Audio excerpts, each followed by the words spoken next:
خبروں کے سلسلے کو آگے بڑھاتے ہوئے خبر شامل کرتے ہیں۔ آل پاکستان کلرک ایسوسی ایشن ایجوکیشن ونگ جہلم کا انتخاب، چودھری سکندر فیروز پریزیڈنٹ اور Chaudhry Hamid Mahmood Zia senior vice president منتخب ہو گئے۔ تفصیلات کے مطابق آل پاکستان کلرک ایسوسی ایشن کے جہلم کے ایجوکیشن ونگ کے عہدیداران کا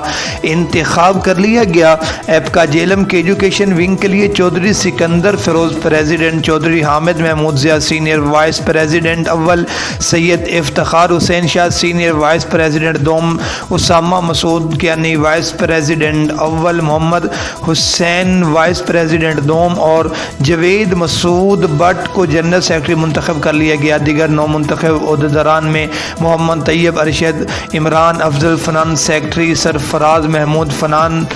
secretary schools, Haseeb Ahmed Qureshi press secretary, Ansar Javed deputy press secretary, Imtiaz Ahmed Qadri joint secretary, Amjad Ali chairman, Fawad Haider organiser, Faisal Qurban deputy organiser, Zaheer Ahmed Sai organiser Jhelum, Muhammad Ali organiser Dina, Muhammad Ali organiser Soha اور Zubair Ahmed organiser P D Khan منتخب ہوئے۔